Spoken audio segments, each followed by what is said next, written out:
سورہ بقرہ کی دوسرے رکوع کی یہ پہلی آیت اس وقت تلاوت کی ہے۔ اللہ تعالیٰ سے دعا ہے کہ اللہ تعالیٰ قرآن حکیم کی صحیح سمجھ ہمیں عطا فرمائے، قرآنی تعلیمات پر چلنا ہمارے لیے آسان فرمائے۔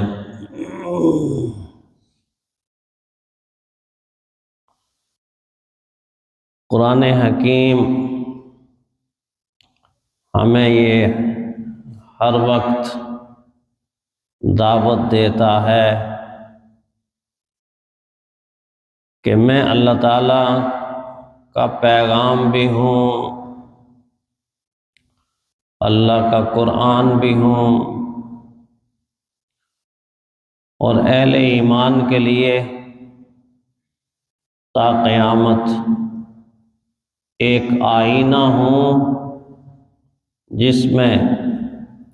اہل ایمان اپنے چہروں کو، اپنی شخصیت کو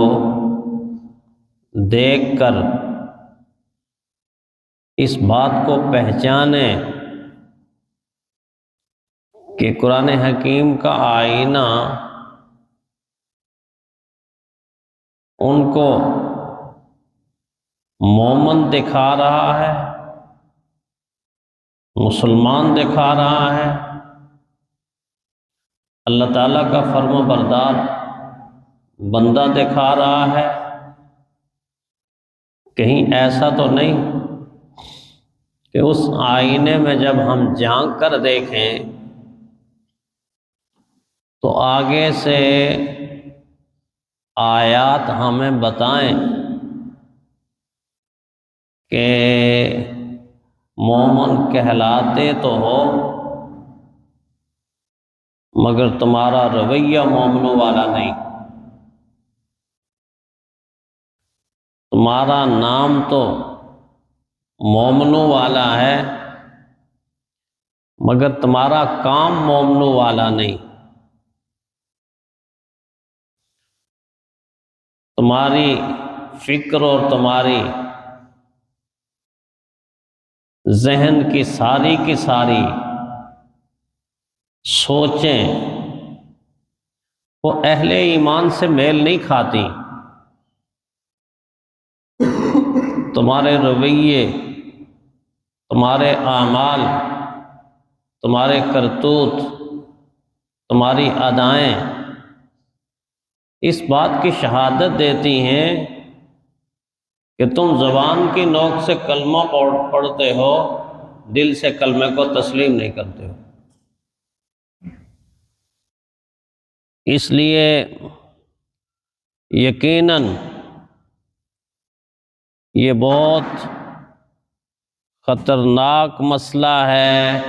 امت کے لیے، ہم سب کے لیے، کہ کہیں قیامت کے دن اللہ نہ کرے مجھے اور آپ کو شرمندگی بھی ہو، حسرت بھی ہو، ندامت بھی ہو، رسوائی بھی ہو، اور اس نقصان کا ازالہ بھی نہ ہو۔ دنیا ہی کے اندر ہم نے اپنے آپ کو جانچنا ہے، قرآن کے آئینے میں پرکھنا ہے، قرآن کے آئینے میں دیکھنا ہے، قرآن کے آئینے میں کہ ہمیں کرنا کیا چاہیے، ہم کر کیا رہے ہیں۔ اتنی سی تو بات ہے، ہمیں کرنا کیا چاہیے، ہم کر کیا رہے ہیں۔ اگر قرآن یہ کہہ دے کہ تم وہی کر رہے ہو جو میں کہتا ہوں تو پھر مجھ سے اور آپ سے بڑا خوش قسمت اور خوش نصیب کوئی نہیں۔ اور اگر قرآن یہ کہہ دے کہ تم ہر وہ کام کرتے ہو جس سے میں منع کرتا ہوں تو پھر مجھ سے اور آپ سے بڑا بدقسمت اور محروم کوئی نہیں۔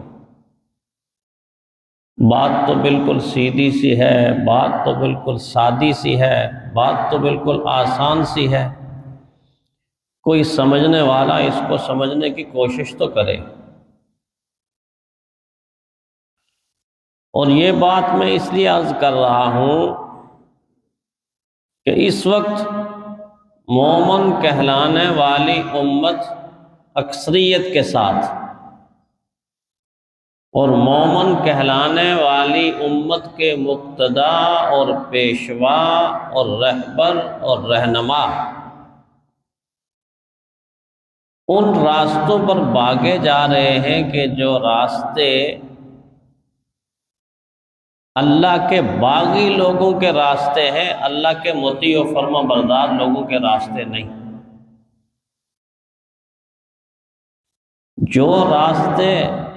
شیطان کے تراشے ہوئے راستے ہیں، رحمان کے بتائے ہوئے راستے نہیں۔ جو راستے دوزخ کی طرف رواں دواں ہیں، جنت کی طرف جانے والے راستے نہیں۔ یہ بہت بڑا المیہ ہے، یہ بہت بڑا لمحہ فکریہ ہے، یہ بہت بڑے افسوس کی بات ہے، دکھ کی بات ہے، تکلیف کی بات ہے کہ ہم ان راستوں کے اوپر دوڑ رہے ہیں، بھاگ رہے ہیں، تیزی سے بھاگ رہے ہیں کہ جن راستوں کا اینڈ اللہ کی بھڑکائی ہوئی آگ دوزخ،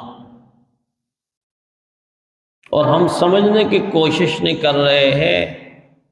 سمجھنا چاہتے ہی نہیں ہیں، اور اگر کوئی سمجھانا چاہے تو اس کی اصلاح کو قبول کرنے کے لیے تیار نہیں۔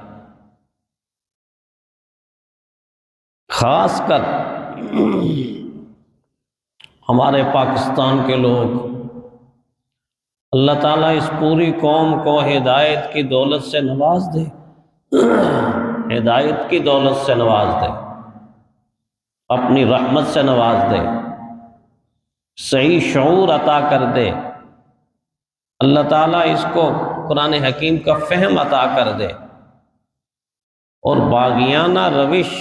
چھوڑنے کی توفیق عطا کر دے، اپنی اطاعت پر اللہ لگا دے۔ یہ دعا تو ہے، دعا کرتے رہنا چاہیے۔ لیکن جو حالات ہیں، ان حالات کو دیکھ کر ایک سچے پاکستانی اور ایک اچھے مسلمان جس کو اللہ نے شعور کی دولت سے نوازا ہے، وہ ان حالات کو دیکھ کر انتہائی خوف زدہ ہوتا، دکھی ہوتا، بڑی تکلیف کے اندر مبتلا ہوتا۔ ایک طرف جب ملک کے اندر عوام اور پبلک کی حالت کو دیکھتا ہے اور دوسری طرف اسی ملک کے اندر عیاشیوں کو دیکھتا ہے، تو ایک طرف تو حالت یہ ہے کہ ہاسپیٹل کے اندر مریض بغیر دوائیوں کے تڑپ تڑپ کر، ترس ترس کر، سسک سسک کر جان دے رہا ہے اور اس کا پرسان حال کوئی نہیں۔ اس کے ورثاء بے بسی کے اندر بت بن کے کھڑے، وہ افورڈ نہیں کر سکتے، وہ پرائیویٹ ہاسپٹل کے اندر بھی نہیں جا سکتے، نہ اتنی مہنگی دوائیاں خرید سکتے ہیں، نہ اتنے مہنگے ٹیسٹ کروا سکتے ہیں،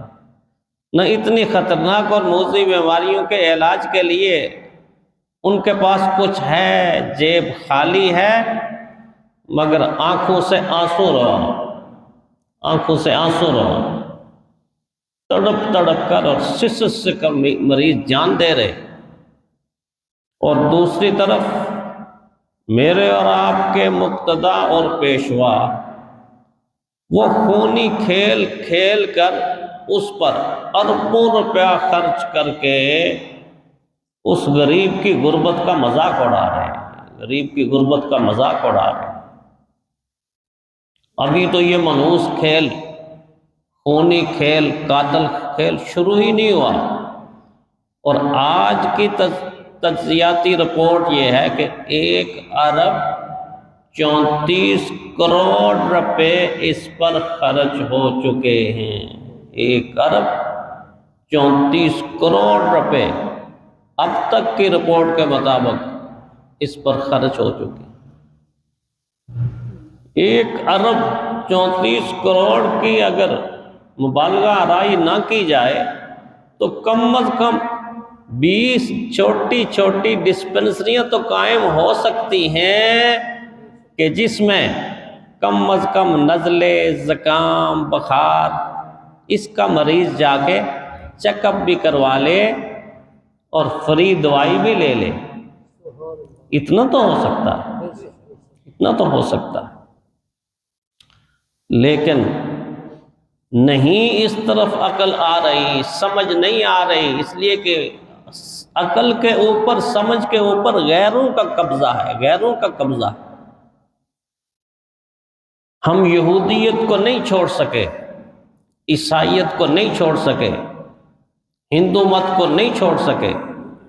ہم ساری کی ساری زمانہ جاہلیت کی رسموں کو لے کر زندگی گزارنے پر آج راضی ہیں۔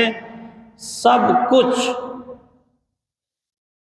اسی طرح ہے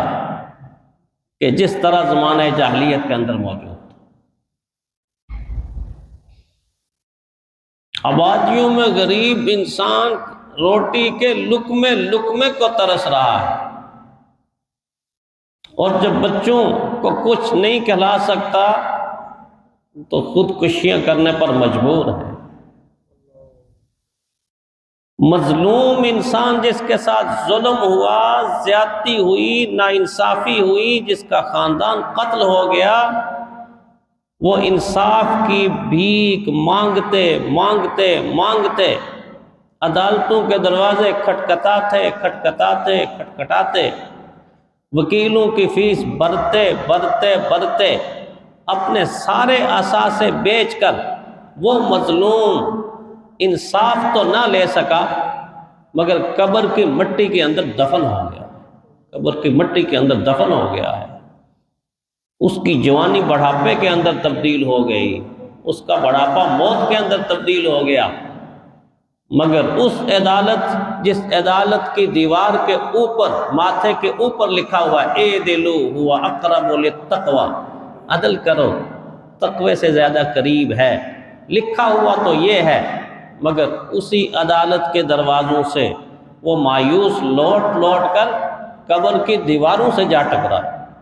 اس کی نسلیں بھی انصاف نہیں لے سکتی۔